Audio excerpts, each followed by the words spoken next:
Hi friends, எல்லாரும் எப்படி இருக்கீங்க? இன்றைக்கி உங்களுக்கு புதினா சட்னி தான் பண்ணி காட்ட போகிறேன். அதுக்கு ஒரு வாணலியில் கொஞ்சம் எண்ணெய் ஊற்றிருக்கேன். வதக்கிட்டு பண்ண போகிறேன். பச்சையாகவும் பண்ணலாம்.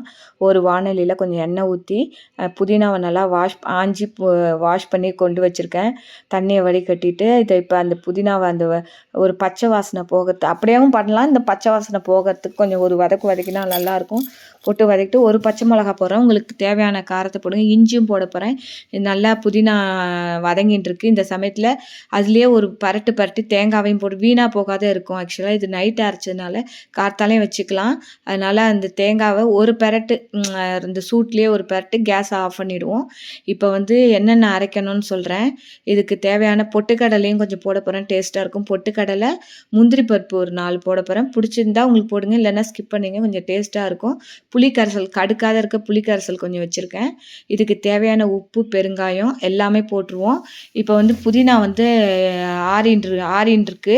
அதுக்குள்ளே நம்ம இதுக்கு தாளித்து கொட்டுற பொருள்லாம் நம்ம போய் ரெடி பண்ணிடலாம். தோசை பண்ணுறதுனால அந்த தோசைக்கல்லையே நான் பண்ணிடலான்னு தாளித்து கொட்டிடலான்னு கொஞ்சம் நல்லெண்ணெய் ஊற்றிருக்கேன். உளுத்தம்பருப்பு நல்லா செவந்தோடனே கடுகை போடுங்க. கடுகு நல்லா வெடிச்சிட்டு இப்போ ஒரு இதில் எடுத்து கிண்ணத்தில் எடுத்து எதில் நம்ம சட்னி எடுக்க போகிறோமோ அந்த கிண்ணத்தில் எடுத்து அந்த எண்ணெயோடு அதில் வச்சுப்போம். இப்போ அது ஆறி இருக்கும் நேரம் உங்களுக்கு புதினா நல்லா ஆறி இருக்கும். இப்போ சட்னியில் அந்த புதினாவை கொட்டி ரெடி பண்ண பாருங்க. உளுத்தம்பருப்பு ரெடி ஆகிடுத்து. இப்போ புதினா சட்னி அரைக்க வேண்டியதான். இப்போ எல்லாம் இதுவாகிடுத்து. இதை ஒரு அந்த மிக்ஸி ஜாரில் கொட்டி கொஞ்சம் தண்ணியை ஊற்றி அரைக்க வேண்டியதான். உங்களுக்கு தேவையான தண்ணி ஊற்றுங்க. பொட்டுக்கடலை போடனால கொஞ்சம் தண்ணி ஊற்றணும். ஊற்றி அரைச்சி சுவையான புதினா சட்னி ரெடி. நீங்களும் இது மாதிரி பண்ணி பாருங்கள். நிறையா மெத்தடில் பண்ணலாம். இந்த மெத்தட்லேயும் பண்ணலாம். கார்லிக்கு வெங்காயம் வைக்காத இந்த மெத்தடில் பண்ணலாம். ஓகே ஃப்ரெண்ட்ஸ், பிடிச்சிருந்தா லைக் பண்ணி ஷேர் பண்ணி சப்ஸ்கிரைப் பண்ணுங்கள் ஃப்ரெண்ட்ஸ்.